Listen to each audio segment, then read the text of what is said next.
Pero sabi po dito sa Proverbs chapter 2 verse 6, "For the Lord give wisdom, from His mouth come knowledge and understanding." Ganun din po sa James chapter 1 verse 22, "But be you doers of the word and not hearers only, deceiving your own selves." Ngayon po, tinatawag na po natin ang ating pong kamagmahalang pastor, Eli Suriao. Mapagpalang araw po sa ating lahat, mga kapatid.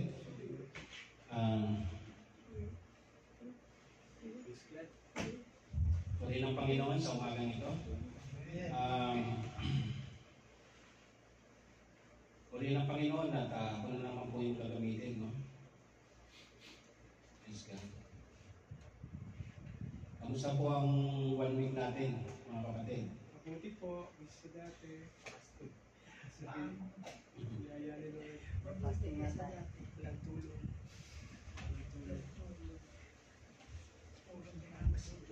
Gising. So,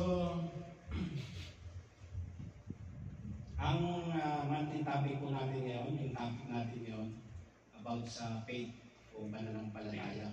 No? At nais ko pong magkwento muna sa inyo. No?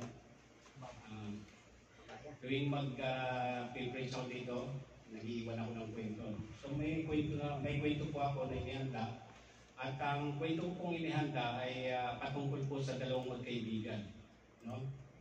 Itong dalawang magkaibigan na to, sila ay magkaibigan hanggang sa sila ay mag-aral, mag-classmate sila, no?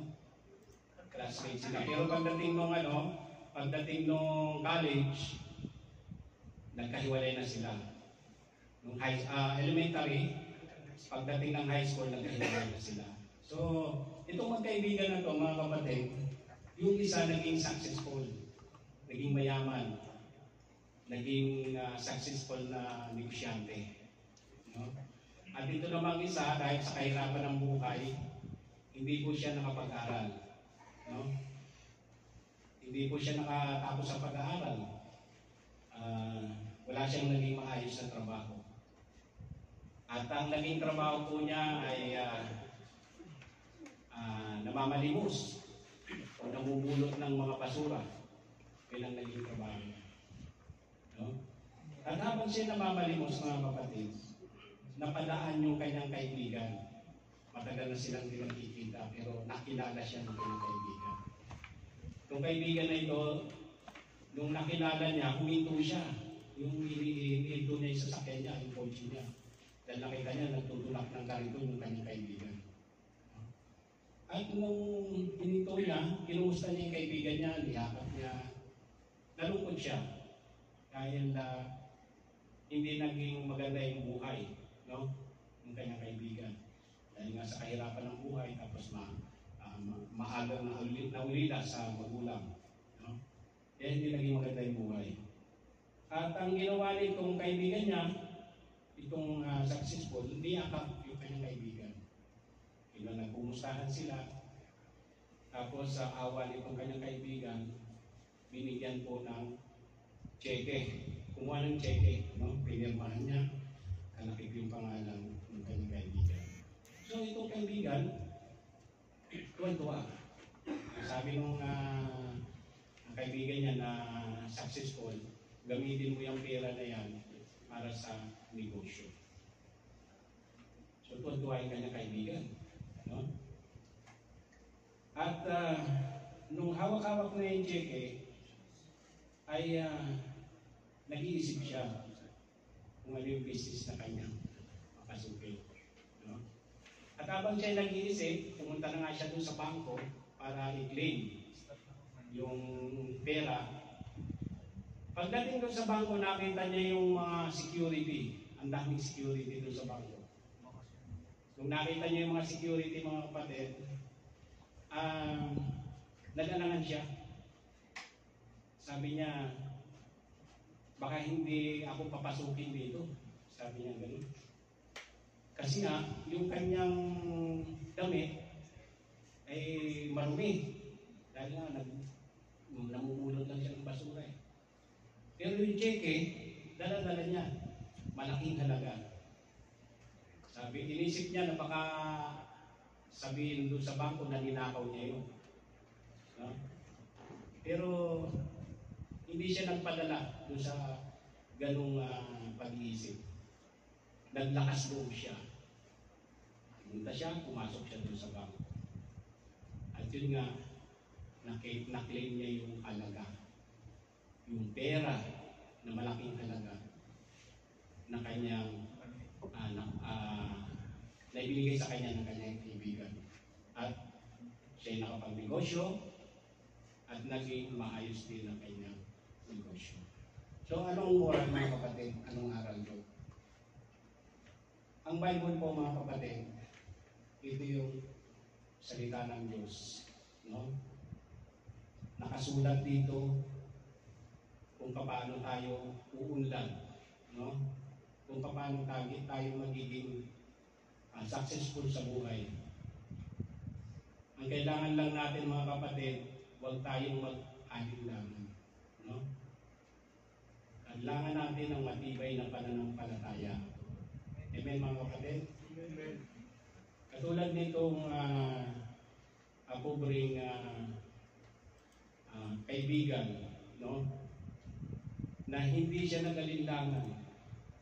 No?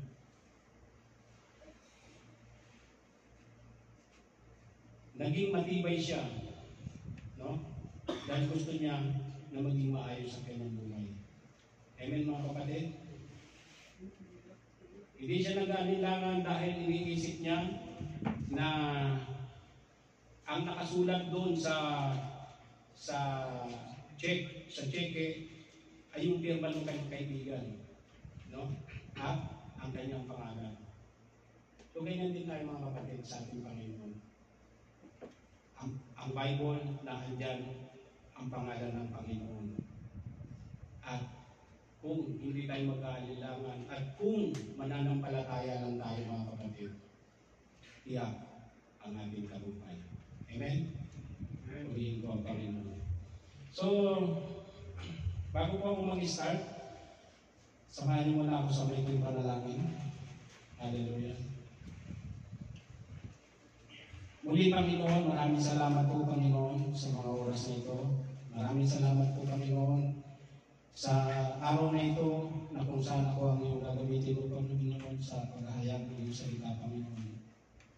Lord, marami po ako, kasalanan po ako. Marami po ako mga bagay na nasa salita o nagagawa na hindi ka lugod-lugod sa iyo, Panginoon. Hinihingi ko po ito ng kapatawaran, Panginoon.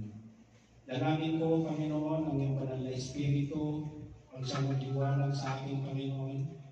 Makita nila yung liwanag, Panginoon, at dago lang ako sa iyong likuran, Panginoon. Lord, wala po akong sapat na kakayanan. Wala po akong sapat na pinag-aralan, Panginoon.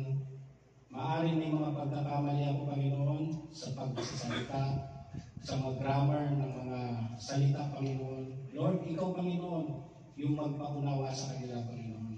Hallelujah. Lord, ipuhin mo ang mga puso ng aking kapatid sa iglesia ito, Panginoon. Ipaunawa mo sa kanila, Panginoon, kung ano ba ang tunay na pananampalataya, Panginoon. Hallelujah. Oh, hallelujah. Lord, maraming salamat po. At ito po ay kiniklaim ko at naniniwala ako na magiging victory ang mensahe nito para sa iyo, Panginoon. Salamat po sa pangalan ng Ama, ng Anak at Espiritu Santo. Amen. So, mga kapatid, ang ating topic po ay faith, no? Pananampalataya, ayan, Christian faith. Yan. Yung ating verse ay matatagpuan natin sa Romans chapter 1 verse 17. Yan po. Yung definition, translation ng faith, no? Sabi dito, the great word for faith in the Bible teaching on pistis, or faith, believe. Trust, but best translated as believe with trust. Amen? Sabi dito, ang salitang pananampalataya o faith ay nagmula sa salitang pistes at piteo. Ito ay salitang Grego na ang ibig sabihin ay matibay na paniniwala o pagkilala ayon sa narinig, kumbaga ay ang salita ng Diyos. Amen? Yung po pala ang faith o yung pinangahawakan ng mga mananampalataya. Amen mga kapatid? Sabi dyan sa Romans 1:17, basahin niyo po, Romans 1:17. Ayan, Romans 1:17, pakibasa po. Sabay-sabay po, lakasan natin. For it is the righteousness of God revealed from faith to faith, as it is written, the just shall live by faith. Amen? By faith. Sabi dito sa Tagalog, sapagkat dito ang katuwiran ng Diyos ay nahayag mula sa pananampalataya hanggang sa pananampalataya gaya ng nasusulat. Ngunit ang ganap ay nabubuhay sa pananamagitan ng pananampalataya. Amen? Nabubuhay sa pamamagitan ng pananampalataya. Amen po? Ayan po yung title natin, no?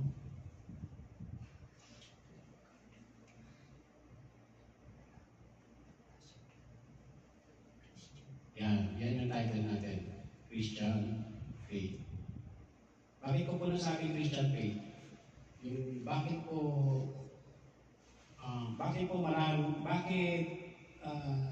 ito yung nilibig sa atin ng Panginoon na Christian Faith ang ibahagi ko. Bakit po? Kasi po marami pong klaseng pananampalataya. Amen po? Marami pong klaseng pananampalataya. Okay? Tignan po natin ang iba't ibang klaseng pananampalataya, no? Bilang introduction natin. Okay. Sa introduction natin, maraming klaseng pananampalataya. Meron pong tinatawag na pananampalataya Hinduismo o Hindu, no? Pananampalatayang Hindu. Sabi po dito, ang kasulatan ng Hindu o Hinduismo ay nasulat mula pa noong 1400 hanggang 1500 BC. Ito rin ang isa sa mga kakaiba at pinakakomplikado dahil sa mayroon itong milyong-milyong mga Diyos. Ang dami parang Diyos ng Hindu. Ito ay tumutukoy sa iba't ibang klase ng kultura. Kaya pala, no? Di nyo nakikita doon sa, minsan nakikita nyo sa Facebook, sa TikTok, no? Di ba may yung mga Hindu, may mga sumasamba sa mga puno, di ba? Mayroong sumasamba sa baka, no? Hindi pinapatay ba? Yun, bawal sa kanila yan, yung kumain ng karne. Bawal po sa kanila, sabi dito, bawal sa kanila ang kumain ng karne, bawal ang pumatay ng insekto, no? Maghanap eh. Bawal ang magkaroon ng mga ari-arian. Ayan, yan yung kanilang pananampalataya, no? Yung kanilang faith. So, kaya pala, mga kapatid, pag nakikita natin sa mga Facebook, sa internet, sa TikTok, no? Nakikita natin ng, di ba, sumasamba, inaano nila yung baka, sinasamba nila. Tapos yung iba naman, sa mga puno, sa mga insekto, yun. Kasi napakarami po nilang tinatawag na Diyos. No? Kaya nag-aaway itong Muslim at saka itong Hindu eh. Bakit po? Sinasamba nila yung baka, tapos kinakatay ng Muslim, ginagawang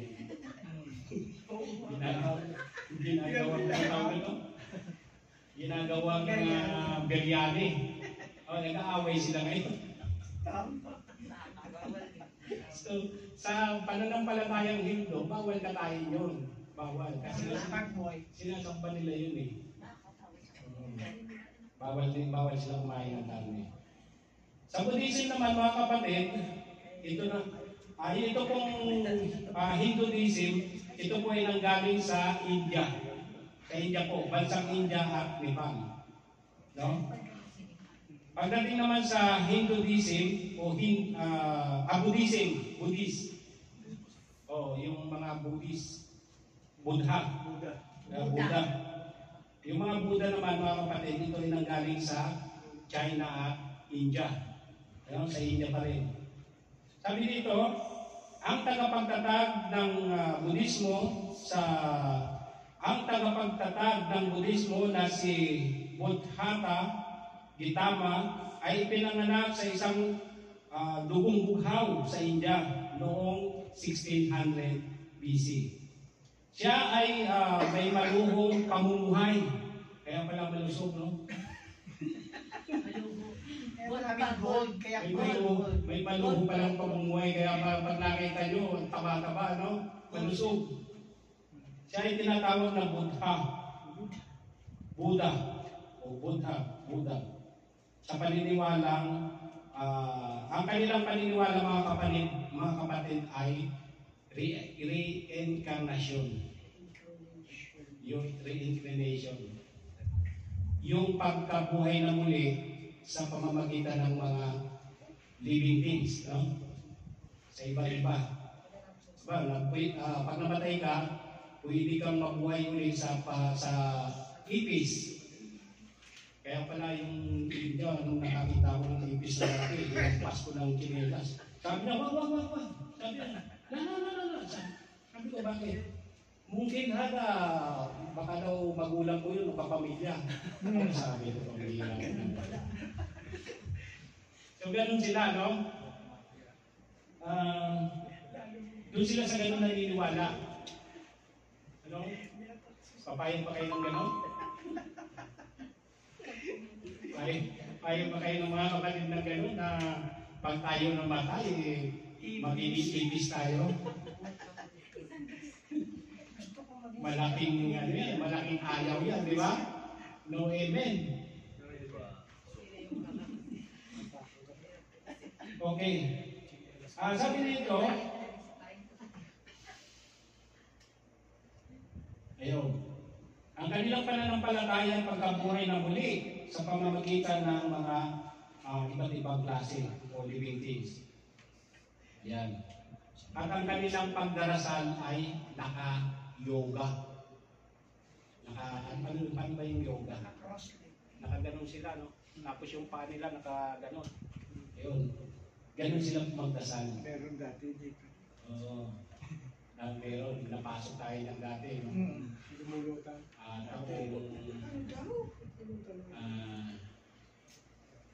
Tapos 2016, Pastor, no?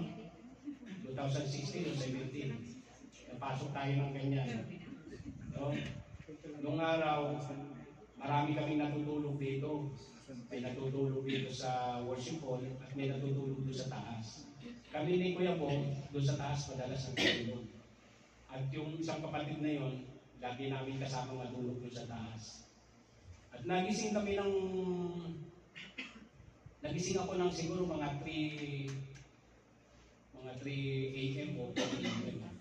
Aba nakita ko nakaganon siya tapos nakaganon. Parang ang tingin ko, nakalutang siya doon sa sahig.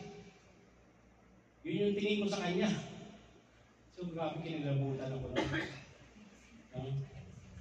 Pero napakagaling niya.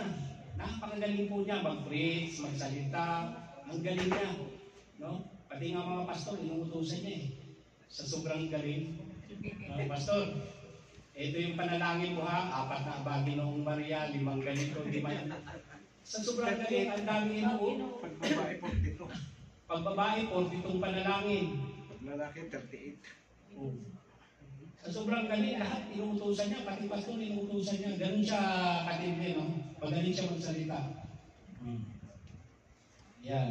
Yun yung pananampalatayang taliwas sa aral ng ating Panginoon. Amen po? Amen. Ano pa? Ano pa yung mga iba't ibang klase ng pananampalataya? Meron pang Diyonismo. Meron pa ng Diyonismo. Itong Diyonismo sa India rin. At ang kanilang practice ay parehas lang din ng Hindu at saka Buddhist. Parehas lang. Yung itong Diyonismo. At pinano nila na parang ginawa nila na yung Muslim ay pag-isahin, no? Pero hindi sila nagtagumpay. Tapos meron pang ano pa? Itong pananampalatayang Budismo. Itong Budismo, ito naman yung pananampalatayang Hudyo. No? Sa Israel, Hudyo. Ito yung mga Hudyo. Paano sila manalangin? Di ba? Naglalagay sila ng malapad na sundero sa ulo. Tapos nagsusulat sila sa mga papel, nilalagay nila doon sa wall, sa pader. Doon nila nilalagay yung kanilang mga prayer. Ito naman yung pananampalataya tinatawag na Hudyo. No? Ano po ang sabi ng verse natin?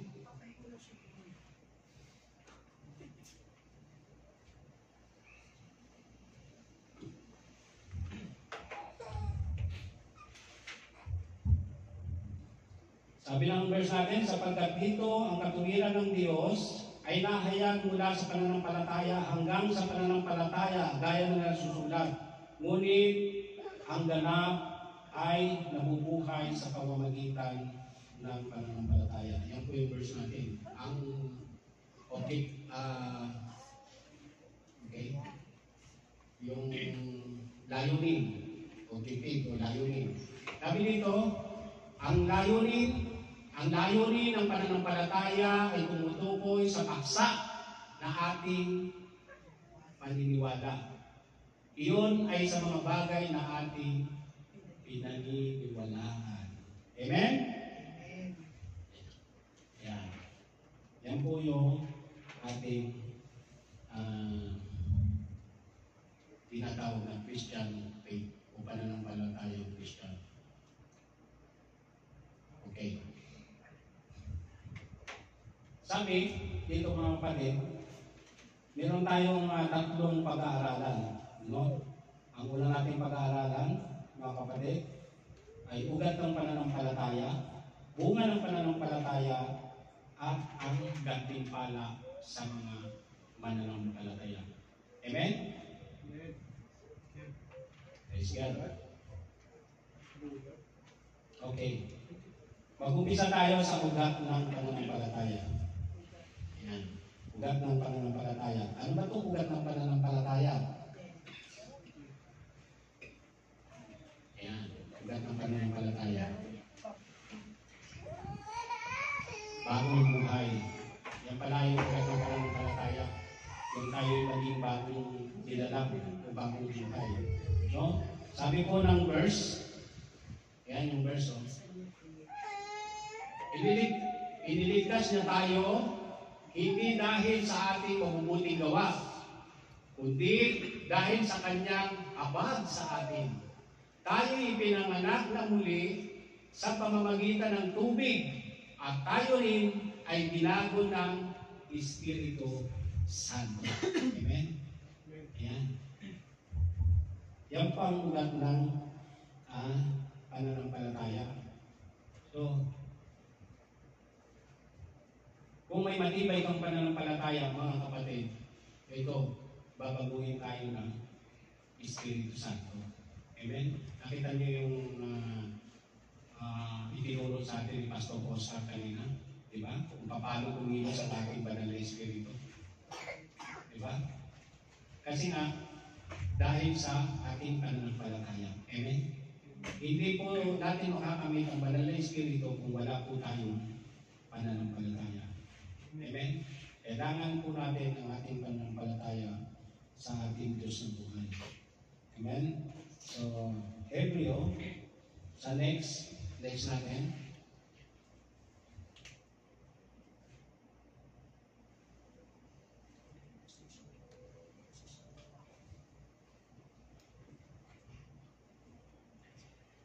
Hanggang wakas, yung pangalawa natin, hanggang wakas. Yan ang matatagpuan natin sa aklat ng Hebreo. Ito po yung ugat ng pananampalataya, ha? Hanggang wakas. Kailangan hanggang wakas. No? Hanggang wakas. Bakit po sinabing hanggang wakas? Sabi ko ng Hebreo 12:2. Ayan, Hebreo 12:2. Basa mga kapatid, sabay-sabay nakasa natin. Ituon natin Ang ating paningin kay Jesus na siyang pinagmulan at kabuuan ng ating pananampalataya. Dahil sa karagalagang naghihintay sa Kanya, hindi niya kinahiya ang mamatay sa krus. At siya ngayon nakaupo sa kanan ng trono ng Diyos. Amen. So pinakita ng Panginoong Hesus, no? Pinakita ng Panginoong Hesus hanggang mamatay, no? Hindi nawala ang kanyang pananampalataya, no? Hanggang mamatay siya. So yan ang isa sa mga ugat ng ating pananampalataya bilang Kristiyano. Hindi dapat tayo sumusuko. Amen? Hindi dapat tayo bigla-bigla na lang nawawala. Amen? Kasi maraming mga Kristiyano ang mainit sa gawain, pero biglang makikita mo hindi na siya umaatin, nawawala na siya. Bakit po nangyayari yun mga kapatid? Kasi na yung kanyang pananampalataya ay hindi hanggang wakas. No? Mababaw ang kanyang pananampalataya. Kaya nung siya'y tamaan ng mga pagsubok, nung siya'y tamaan ng mga trials no, sa kanyang buhay, siya ay nawala. Amen? Nung hindi siya tinawagan ng kanyang misis doon sa Pilipinas, kung ano na yung pinagkagagawa niya dito, at nakilala niya kung sino man yung nakilala niya, no? Nawala na siya ngayon sa gawa. Marami pong ganyan tayong kapatid. Nakakalungkot mga kapatid, no? Ito ang tandaan niyo mga kapatid, mahalin niyo ang asawa niya. Kahit saan kayo pumunta, kahit saan kayo makarating, mahalin niyo ang asawa niyo. No? Kahit mag-away kayo, no? Sabi nga doon sa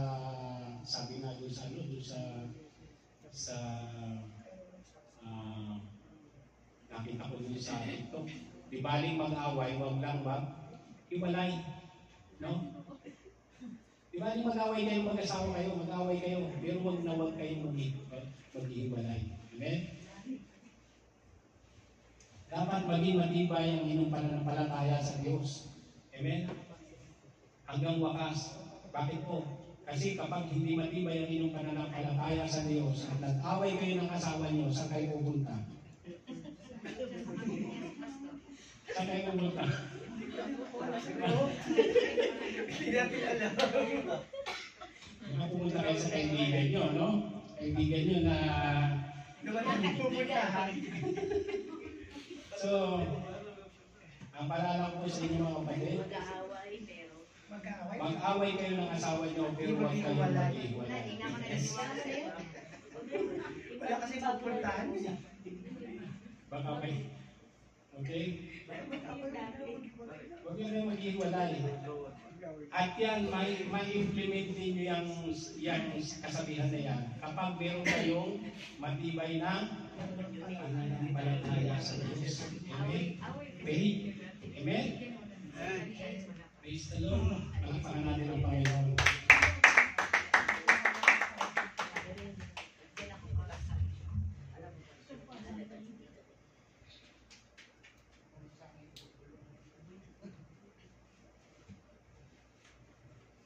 Sabi dito mga kapatid, ang pananampalataya ay hindi sa simula lamang ng pananampalataya.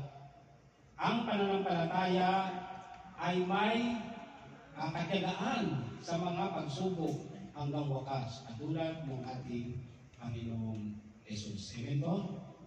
Ayan. May katiyagaan sa mga pagsubok hanggang wakas. Amen? Amen. Ayan.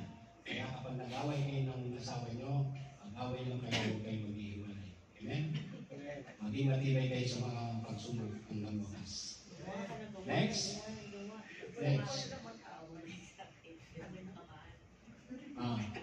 Walang pinipili. Yan. Walang pinipili. Ano yung sabi ng Romans 1:16? Yung mga nag-memorial reverse yan.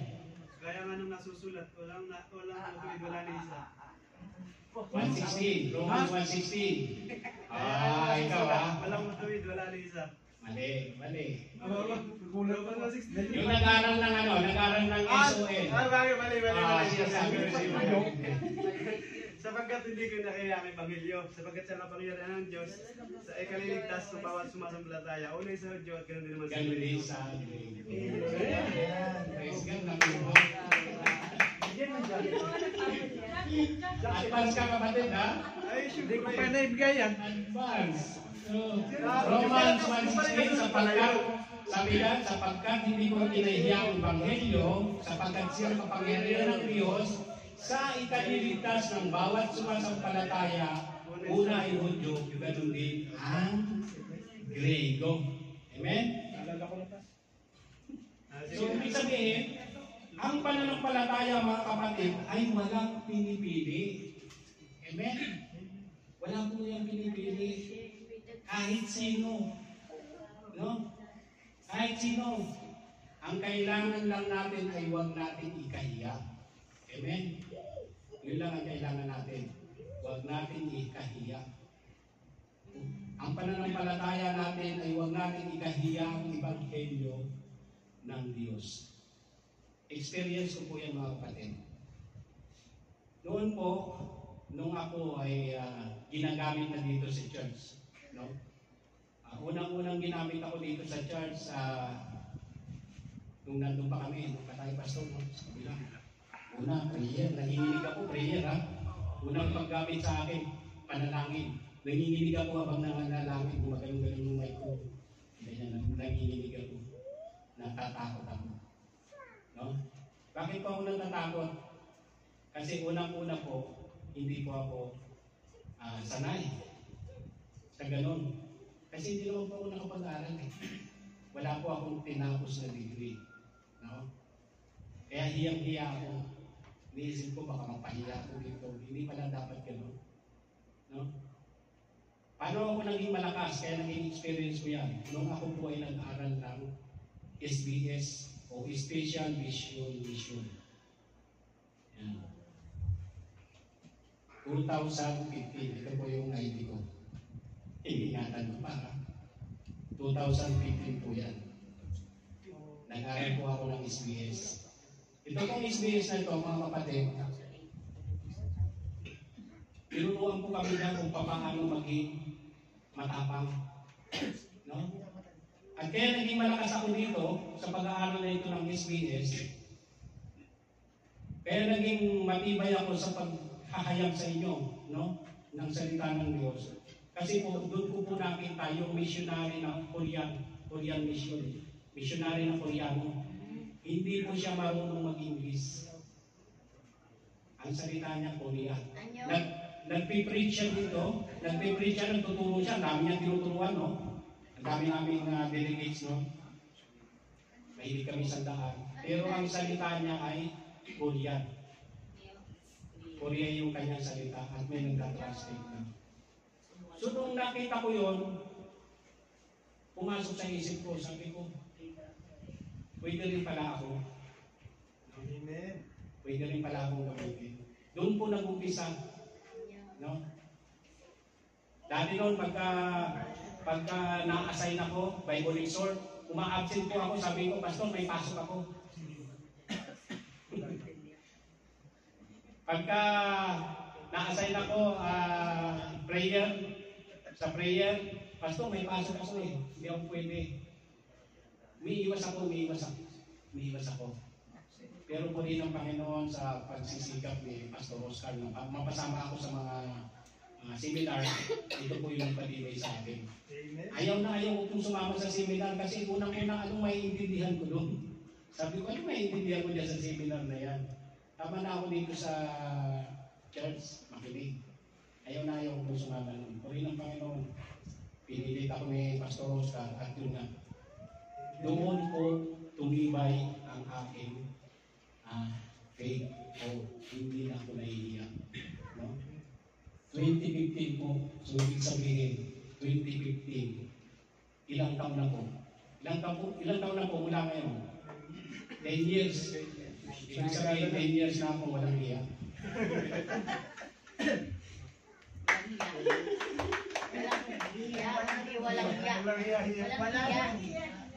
Walang iya. 10 years na pala akong walang hiya-hiya. No? Yan. Eh, nung time na wala pa ako sa Panginoon, super walang hiya talaga ako. Talagang makapal ang mukha ko. Pagdating nung nag-aaral ako nito, ng special mission, no? Nawala sa akin yung hiya-hiya. Okay? So, 10 years na akong walang hiya-hiya na nag-ahayag sa inyo ng salita ng Diyos.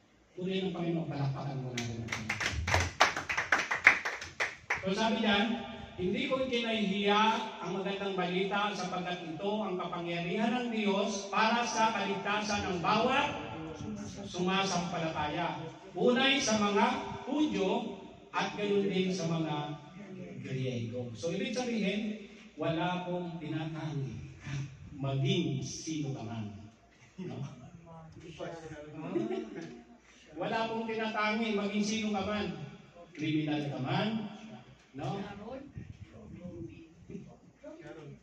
Kung ikaw ay kung ano-ano yung mga pinagagawa mo sa buhay, adik ka, lasinggero ka, sugarol ka, wala pong tinatangi, mga kapatid.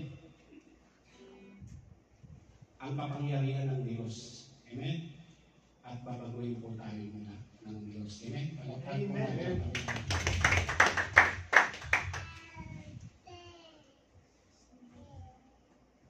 So, next po, bahagi pa rin ang ugat ng pananampalataya. Next, ayan, pakikinig kay Kristo. Ayan. Sabi dito mga kapatid, pakikinig kay Kristo. Bakit ko sinabing pakikinig kay Kristo ang isa sa ugat ng pananampalataya? Bakit po? Bakit po? Ayan. Basahin po natin yung verse. Ayan. Kaya ang pananampalataya ay bunga ng pakikinig. Amen. At ang pakikinig naman ay bunga ng pangangaral tungkol kay Kristo Jesus. Amen? Ayan.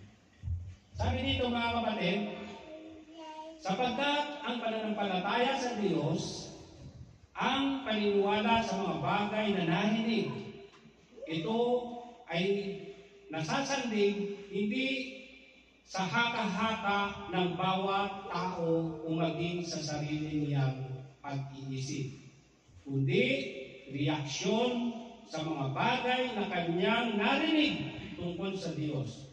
Dito natatatag ang personal na relasyon natin sa Diyos sa pamamagitan ng kanyang Ebanghelyo. Amen po? Yan natatatag ang personal nating relasyon sa Diyos. Amen? Kapag tayo ay palaging nakikinig ng mensahe ng Panginoon, ng mensahe ni Jesus Christ o yung aral ng ating Panginoong Jesus, diyan po matatatag ang ating matibay na pananampalataya sa Diyos. Amen mga kapatid? At magkakaroon tayo ng matibay na relasyon sa Diyos. Amen? Sino po yung may mga relasyon na sa Diyos dito? Taas ang kamay. Amen. Siyempre lahat tayo. Yung tinanggap natin ang Panginoon at nanampalataya tayo sa Panginoon at nakinig tayo ng salita ng Panginoon at nagbasa tayo ng nagbasa, Joshua 1:8, nagbasa ng salita ng Diyos, tayo po ay naging matibay. Amen? Tayo po ay naging matatag.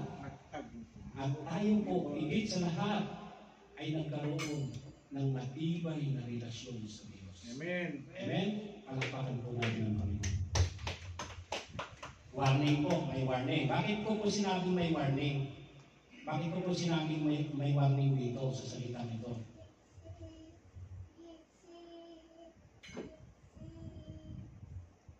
Sabi, mag-ingat daw po tayo sa mga paniniwala.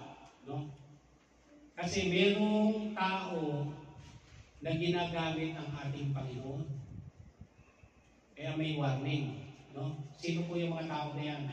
Yung nagpapakilala silang Kristo. Diba? At wala nang iba, kilala na natin kung sino yun. Taga-Davao yun.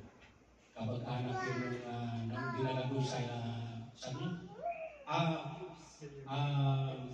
hindi siya kamag-anak, ano siya,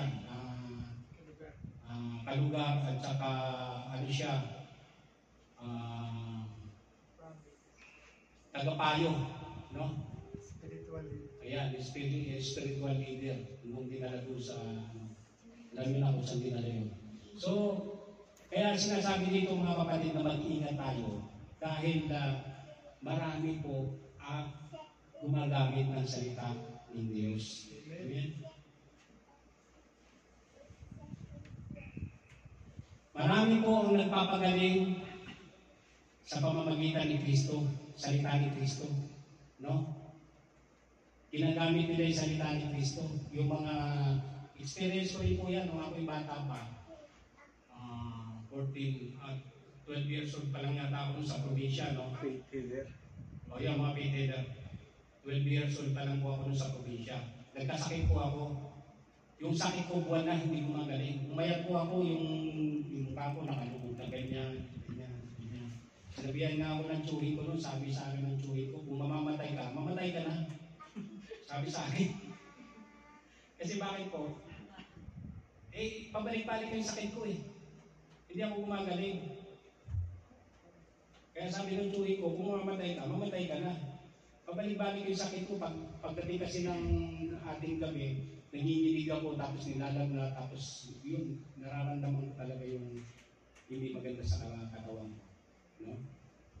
At noong time na yun, kung saan nila ako dinala ng mga albularyo. No? May nagsabi, kinulam daw ako. Aba, alam mo kung ginawa sa akin mga kapatid? Nilagyan ako dito ng mga sanga ng kahoy dito. Tapos inipit, ginano no? Eh di pag-ipit na gano'n napasigaw ako, sakit! Ayoko! Gano'n. O sabi nung magkukulang ko, nakita nyo? O nagsasalita na yung ulam sa kanya. Ay paano hindi mag-iba yung boses ko, yung napakasakit nga? So, alam mo, sabi sa akin ng mga kapatid, sabi sa akin ng albularyo, alam mo, manampalataya ka lang. Maniwala ka lang sa akin. Sabi niya gano'n, gagaling ka. Sabi niya sa akin gano'n. Pero wala pong nangyari pag uwi ko. Gano'n pa rin. Pagdating ng hapon, nilalagnat pa rin ako. Namamaga pa nga ako kasi sakit. Ang laki kayo ipiting gano'n. No? Tapos sabi, kinulam daw ako. Sabi niya, lumayo ka sa katawan ng taong ito. Habang sinasabi niya, iniipit niya yung kamay ko. Ginagano niya. Eh, ang sakit. Talagang nag-iiba yung boses ko sa sakit. O, kita nyo, nag-iba na yung boses, yan yung magkukulang, sabi nyo, no? So, experience ko po yan. 14 years old po ako nun. Sabi niya sa akin, manimpalataya ka lang, gagaling ka, manampalataya ka, gagaling ka, sabi niya sa akin. Kaya ako naman, bata pa, wala akong alam. Pag-uwi ko, pagdating ng alas 3 o alas 4 ng madaling araw, ayun na naman, nilalagnat na naman ako. Kung saan ako dinala mga albularyo. Nung nakita ko nung isa sa mga tiyahin ko, side ng nanay ko, payat na payat ako na sabi nga nila, isang bulati na lang daw yung pipirma, tapos na eh. Sabi nila, isang bulati lang pipirma sa'yo, tapos ka na. Sabi niya sa akin. Nung nakita ko nung side ng nanay ko, tiyahin ko, dinala ko sa Manila. Kasi sa probinsya ko yun, dinala ko sa Manila. Yan sa PGH, doon ako dinala. Pagdating doon, ano mo yung resulta na lumabas doon sa doktor? Ano mo yung resulta na ang sakit ko? Malaria. Malaria lang pala kung ano-ano sinabi sa akin. Nakulang kung ano-ano mga sinabi sa akin.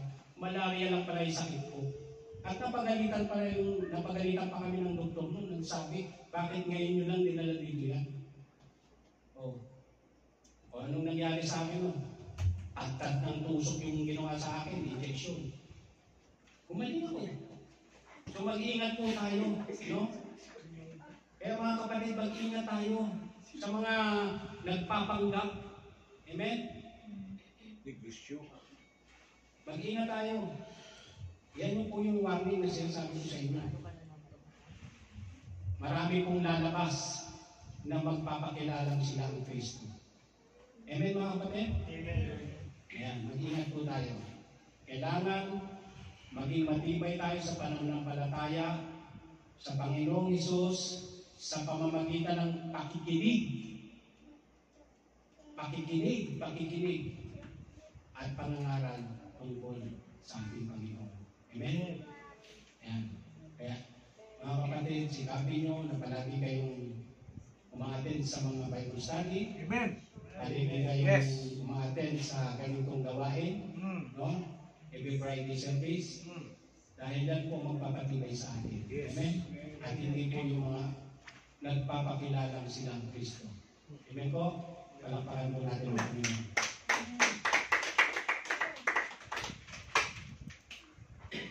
Okay. Tapos na tayo sa ugat ng pananampalataya. Ngayon, dadako naman tayo sa bunga ng pananampalataya. No? Bunga ng pananampalataya.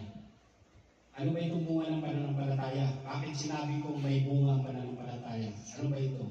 Sabi dito, mga bunga ng pananampalataya. Ayan. Sa unang verse natin, sabi sa Ephesians 2:8, o sinong nakakaano? Ephesians 2:8. 2:8 lang ha? 2:8. Sapagkat sa biyaya, yan. Sapagkat sa biyaya kayo mga naligtas sa pamamagitan ng inyong pananampalataya. At hindi ito sa inyong sarili, ito'y kaloob ng Diyos. Amen? Yan yung Ephesians 2:8. No? Sabi dito, sapagkat sa biyaya kayo naligtas sa pamamagitan ng pananampalataya at ito'y hindi sa inyong sarili, ito'y kaloob ng Diyos.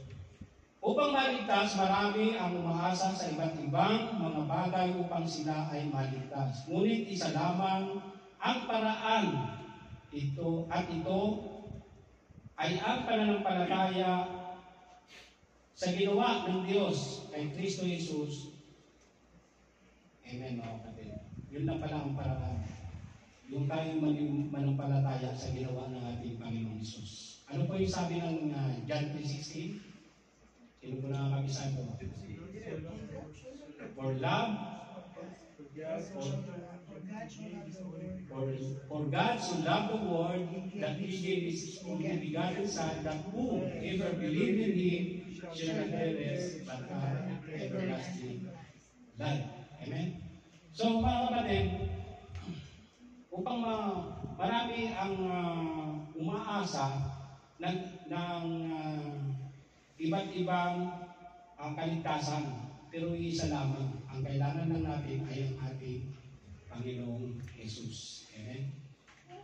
Amen po mga kapatid? Amen. Sino po ang mga tumanggap na rito sa Panginoon? Taas ang kamay. Ayan. Praise God. Purihin ang Panginoon.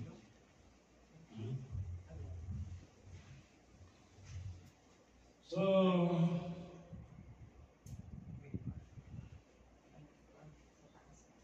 ayan. Yan yung unang okay. Yan yung unang verse natin doon sa bunga ng pananampalataya. Amen? Ang pangalawa natin mga kapatid ay sa Efeso pa rin. Ayan. Efeso. Ayan. 2:10. Sino nakakabisa niyan mga kapatid? Efeso 2:10. Ayan.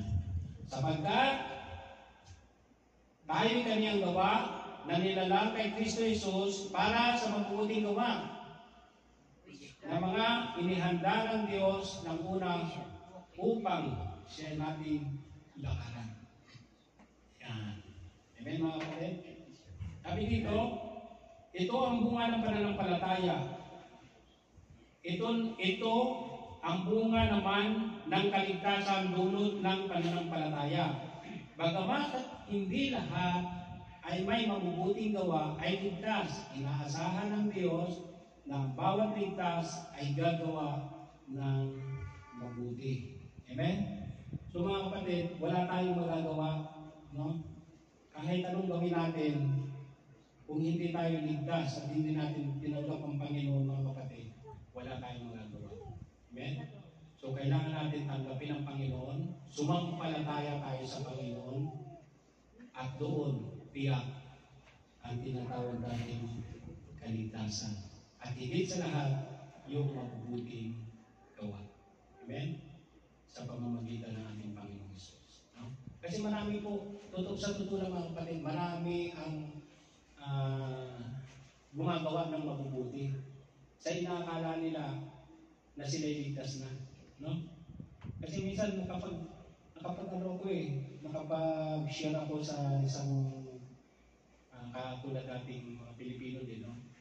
Kasama sa trabaho. Sabi ko, kailangan natin mag-church, magsimba.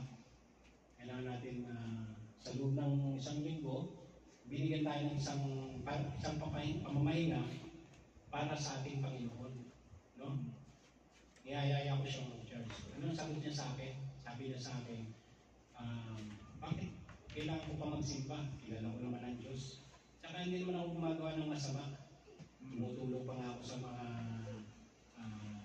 charity, sa mga NGO. Sabi niya gano'n, napapadala daw siya ng pera. Pero hindi yun ang basihan, no? Hindi yun ang basihan ng Panginoon, mga kapatid. Ang basihan ng Panginoon, yung ating tanggapin siya. Sabi doon sa John 3:16, tanggapin natin siya at kalakip noon ay ang gumawa tayo ng mabuti. Amen? Puri ng Panginoon. Next. Pagsunod sa Diyos. Yan. Bakit ko po sinabi pagsunod sa Diyos? Isa sa mga bunga ng pananampalataya. Bakit ko po sinabi pagsunod sa Diyos? Sabi dyan sa verse natin, ayan. Sa pamamagitan niya tumanggap kami ng biyaya at pagka-apostol para sa pagsunod sa pananampalataya sa lahat ng mga bansa dahil sa kanyang pangalan. Amen? Sabi dito, ang tunay na pananampalataya ay sumusunod sa salita ng Diyos ng taos-puso sapagkat ito ang nagbibigay lugod sa Diyos. Amen? Ang Kristiyanong napipilitan lamang dahil sa anumang kadahilanan ay hindi pa nakakilala ng tunay na pananampalataya. Amen mga kapatid?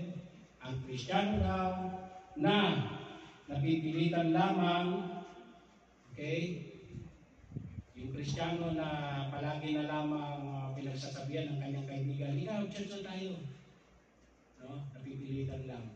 No? So, hindi po yun. No, kailangan natin ng pagsunod. Amen? Yung usap sa puso natin. Amen mga kapatid?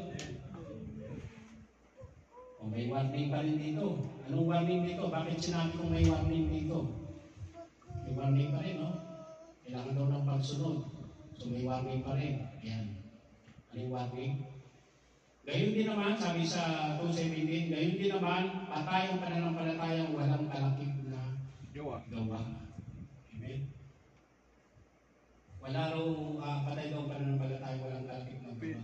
Ibig sabihin, nananampalataya, pero wala namang gawa. No? Hindi umaaten. Nananampalataya siya may Diyos, pero hindi naman siya dumadalo sa church. No?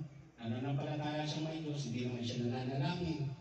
Nananampalatayang may Diyos, hindi naman umatin sa mga Bible study. So wala. Patay. No? Yun yung warning. Sabi dito mga kapatid, dito ay dalawang klase. Makinig po kayo ha, dalawang klase daw. Dito ay dalawang klase ang pagkakamali, ang maaaring mangyari. May dalawang klase daw ng pagkakamali na maaaring mangyari. Una, sinasabing pananampalataya na walang gawa, tinatawag itong walang silbi o patay sa harapan ng Diyos. Amen? Yan yung unang. Ikalawa, ay puro gawa sa laman lamang. Ibig sabihin, itinataas ang kanyang sarili. Ito ay nagdudulot ng kapamakan. Ano po yung? Ibig sabihin, itinataas ang sarili. Amen? Pupunta sa church, pupunta ako sa church. Mag-ano ko doon, magaling kasi ako magtugtog eh. Tutugtog ako doon. Magaling ako mag-awit. Kapaawit ako doon. So, itinataas ang sarili. Amen? Mag-iingat po tayo sa ano. No? Magaling ako mag-ihaw. Mag-ihaw ako doon. So, hindi dapat tinataas ang sarili. Ang kailangan po natin mga kapatid, ang lahat ng ating ginagawa dito sa church ay para sa Panginoon. Amen? Amen. Hindi po natin kailangan na itaas ang ating sarili o ipagmalaki sa ating mga kapatid o sa ating mga pastor o mga leader. Amen po? Ang kailangan natin, itaas palagi ang Panginoon. Amen? Kasi po, pag nag-relay tayo sa gawa sa ating mga kaibigan, pastor, o kanino man, madali po tayong mawawala. Amen? Pero kapag tayo ay naglilingkod, no, gumagawa para sa Panginoon, at Panginoon ang itinataas natin, tiyak ang pagpapala sa buhay natin. Amen? Purihin ang Panginoon. So, huwag natin itataas ang ating sarili, mga kapatid. Itaas natin ang ating sarili sa Panginoon. Amen po? Hindi po sa kung kaligan nyo nandito sa church. No? Yan. Kaya kung ano yung talent natin, ibigay natin yan sa Panginoon. Amen? Amen. Kung ano yung magagawa natin para sa Panginoon, kung ano yung kaya natin gawin, ibigay natin sa Panginoon. Amen mga kapatid? Praise God. So, malapit na tayo matapos. May oras pa ba? Ang apat. Tungkol sa panalangin. Ayan. Yan po ay bunga pa rin ng pananampalataya. Ano yung una natin kanina? Ugat na? Pangalawa ay bunga ng pananampalataya. Ayan. Ang pang-apat na point natin ay tungkol sa panalangin. Ayan. Sabi ko ng verse natin, sabi diyan, ayan. Sinabi sa kanya ni Jesus, kung kaya mo, ang lahat ng bagay ay maaaring mangyari sa kanya na nananampalataya. Amen? So sabi dito, ang Panginoon ay kumikilos doon sa mga sumasampalatayang tunay. Walang dalangin na imposible sa Diyos kung ito ay may katapat na pananampalataya mula sa kanyang anak. Amen? Ito ang susi ng isang tunay na mananagumpay na mabuhay kay Kristo. Ito ang susi ng tunay na mananagumpay na buhay Kristiyano. Amen mga kapatid?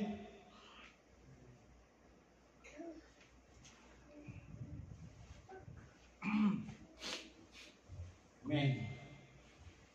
May supporting verse? Supporting verse.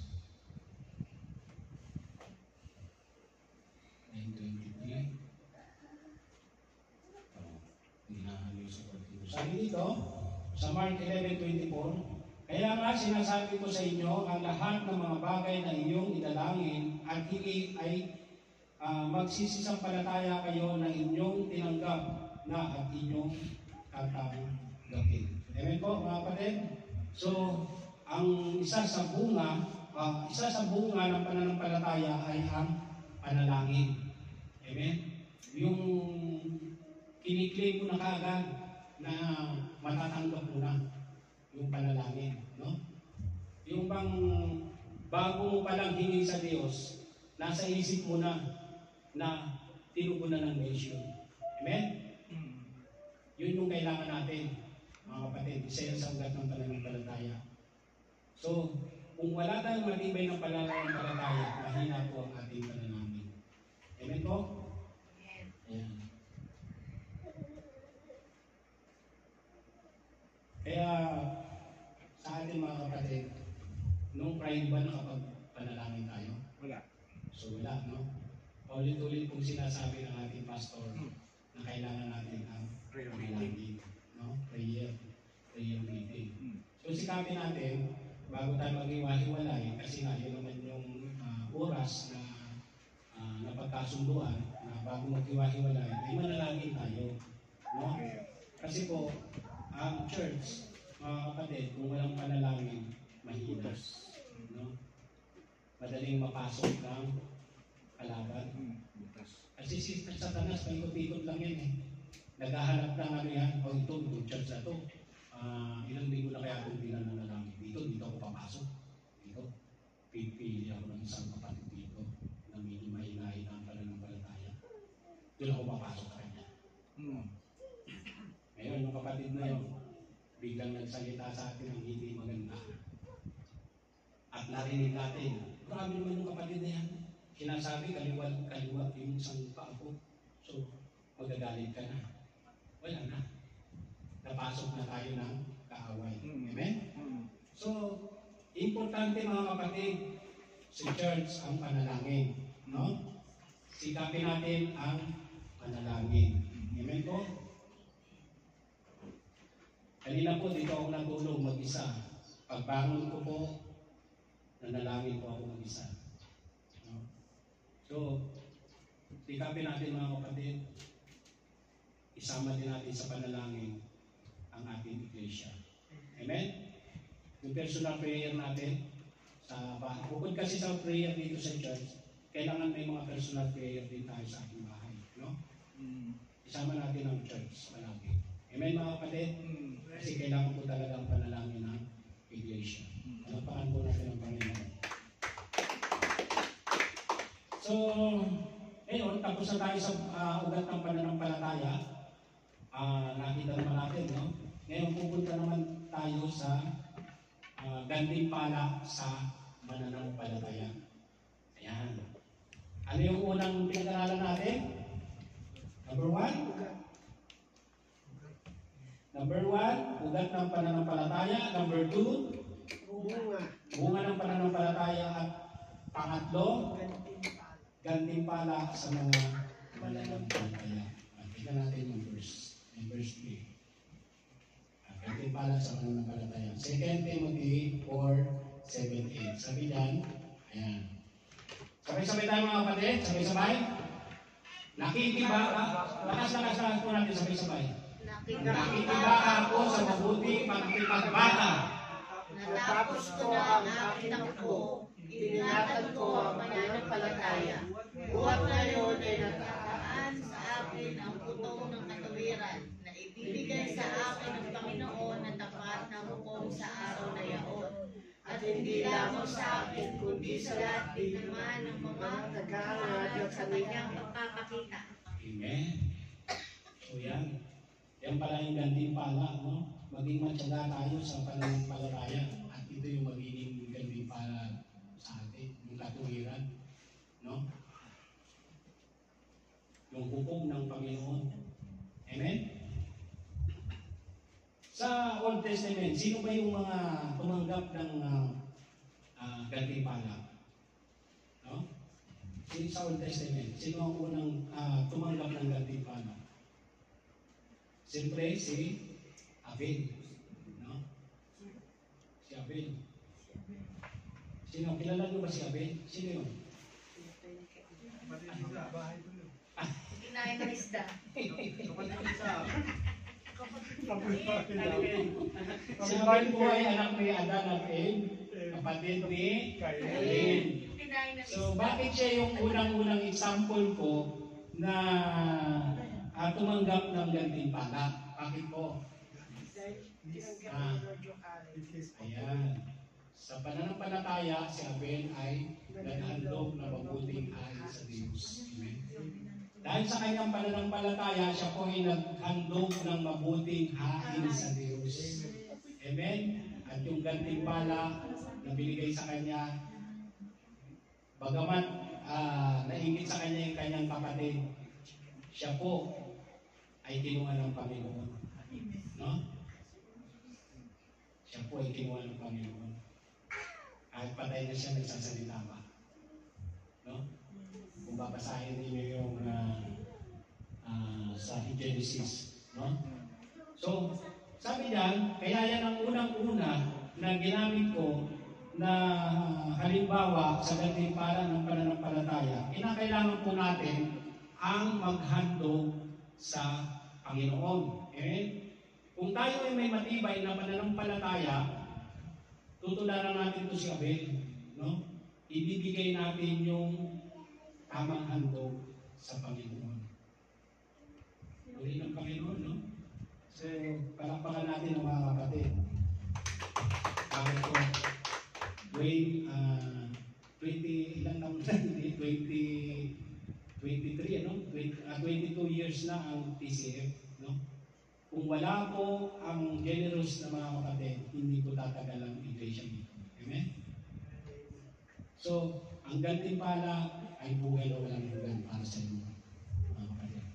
Kaya, sikapin natin na ibigay natin, kung tayo may matibay na pananampalataya, ibigay natin ang para sa Panginoon. Amen? Ibigay natin, no? Ibigay natin yung tithes, no?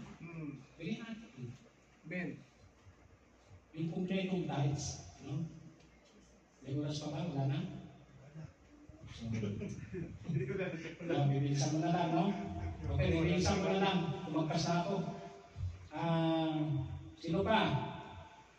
So, importante, kung may matibay tayong pananampalataya, ibigay natin yung para sa Panginoon, ibigay natin yung ikasampung bahagi o tithes para sa Panginoon. Amen?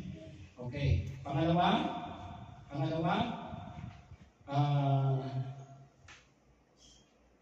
sa pananampalataya, si Enoch ay nilipat ng Diyos upang huwag niya makita ang kamatayan. Amen? Si Enoch. Dahil sa kanyang pananampalataya, hindi siya namatay. No? Nilipat siya ng Panginoon. Ayan, basahin niyo na lang po sa verse kasi wala na tayong time. Okay? Ayan. Sa pananampalataya, si Noah ay kumuha ng bangka sa utos ng Diyos at ang buong pamilya niya ay naligtas sa baha. Amen? Yan yung gantimpala sa Old Testament. No? Ito si Noah, inutusan ng Diyos, hindi naman siya karpintero, hindi naman siya arkitekto, hindi naman siya engineer, no? Pero nakagawa niya yung bangka, no?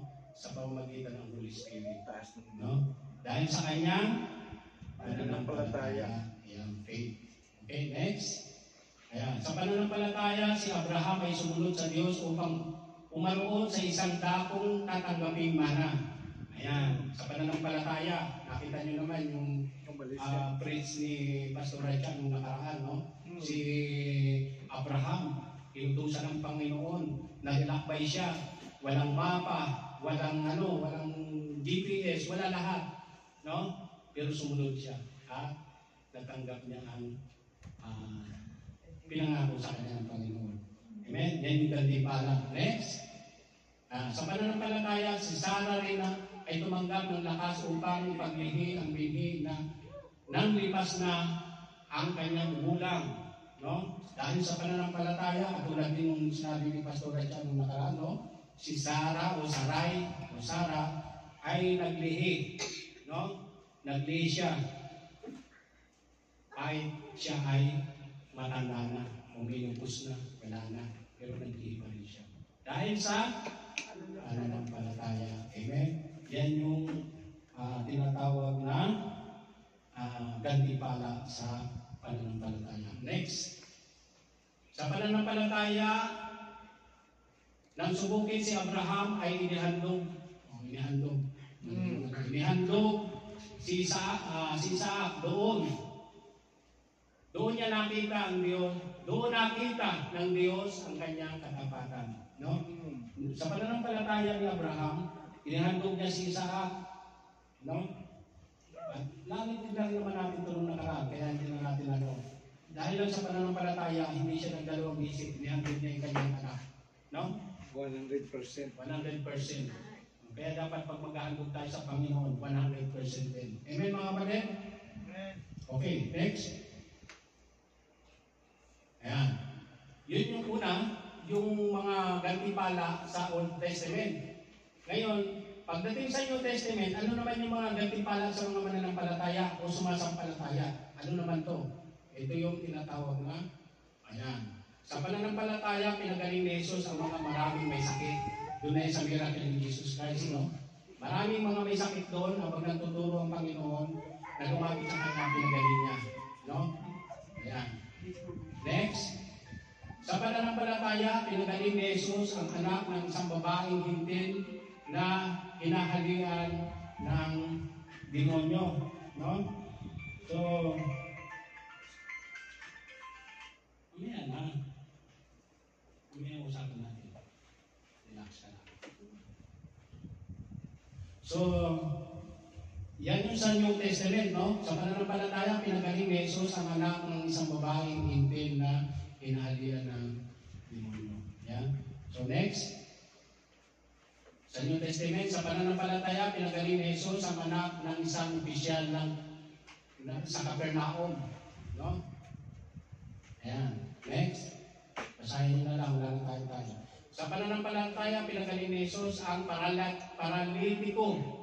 No? Paralitiko na ibinaba mula sa bubong. No? Sino yung nagbabasa ng Bible? No? Nangangaral mo ng Panginoong Jesus. Tapos sa kanyang pangaral, sa dami ng tao, sa kanilang pananampalataya, ibinaba yung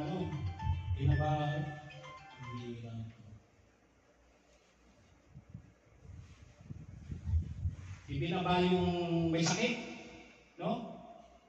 Binaba, dahil sa kanyang pananampalataya, binaba doon. Dahil alam nila na pagagalingin sila ng Panginoong Jesus. No? Next, sa pananampalataya, pinagaling ni Jesus ang anak ni Jairus. Alam din natin ang kwento niya, di ba? Next, samantalang sinasalita niya ang mga bagay na ito sa kanila, narito dumating ang isang pinuno at siya'y sinamba na nagsabi, kamamatay pa lang ng aking anak na babae, datapwat halina at ipatong mo ang iyong kamay sa kanya at siya ay mabubuhay. Ayun yung si Jairus, no? Amen. Dahil sa kanyang pananampalataya. Next. Sa pananampalataya, pinagaling ni Jesus ang dalawang bulag. Sino yung dalawang bulag doon sa daan? No? Jesus! Sigaw na sigaw ito. Makulit itong dalawang bulag na ito eh. No? Dahil sa kanilang pananampalataya, pinagaling sila. No? Kaya mga kapatid, sa ating buhay, no? Huwag tayo manatiling bulag. No? Huwag tayo manatiling bulag. Pakilayo mo natin. Lumusad pakilabas. Thank you. Okay. Huwag tayong manatiling, iwasan na natin yung madilim na mga nakaraan natin. Amen mga kapatid? Tutok tayo sa Panginoon sa kanya, sa ating pananggulan tayo sa Panginoon. Amen po? Amen. Ayan. Ayan. Hindi ko nabasahin kasi wala na tayo. Ayan. Ayan yung mga verse niya. Ayan. Conclusion na tayo. Amen. Sabi sa conclusion mga kapatid, sabi sa conclusion, maraming paraan ang paglapit sa Diyos, ngunit isa lamang ang paraan na tinanggap ng Diyos. At ito ay sa pamamagitan ng pananampalataya. Amen. Marami daw paraan, pero isa lang ang tinatanggap ng Diyos, yung pananampalataya. Yung manampalataya tayo sa Panginoong Isus. Katulad ng sinasabi doon sa John 3:16. Amen po? Yan. Paalala, reminder, sabi dito, ang pagsisisi at pananampalataya ay isang pansariling pagpapasya. Hindi maaaring iba ang gumawa nito para sa iyo. Magtiwala ka sa katuwiran ni Kristo at huwag sa inaakala mo mabubuting gawa. Amen? Yan po ang ating conclusion. Praise God. Puri ng Panginoon. Sino po ang nag-bless sa araw na ito? Taas ang kamay. Amen. So, maintindihan niyo na po ang tinatawag na ugat ng pananampalataya. Sunod, ano ba? Ugat ng pananampalataya, bunga ng pananampalataya, at ang panghuli ay gantimpala sa mananampalataya sa Old Testament at sa New testimony natin. Amen? Purihin ng Panginoon, samahan niyo po ako sa mga panalangin. Hallelujah! Lord, maraming salamat po sa oras na ito. Maraming salamat po sa araw na ito, Panginoon. Yung patnubay ng iyong Banal na Espiritu, Panginoon, ay nagama namin. Hallelujah! Maraming salamat po sa mga itinuro mo sa amin sa araw na ito, Panginoon. Kung saan, Panginoon, tinuruan mo kami kung ano ba ang tinatawag na Kristiyanong pananampalataya mo, Christian faith. Lord, pinagtibay mo ang aming pananampalataya sa iyo, Panginoon, at nawa ito, Panginoon, ay manatili sa aming buhay. At nawa, Panginoon, ito'y magamit din namin sa aming pang-araw-araw na spiritual na pamumuhay. At maibahagi din naman namin, Panginoon, sa mga kasama namin sa trabaho, sa aming pamilya, sa aming anak, at maging sa aming magulang na wala akong pagkapilala sa Panginoon. Lord, maraming salamat po dahil naniniwala kami, Panginoon, na ang aming relasyon sa iyo ay magiging matibay kung mananatili ang aming pananampalataya sa iyo. Sa pangalan ng Ama, ng Anak, at pakikisan ng Espiritu. Amen. Amen.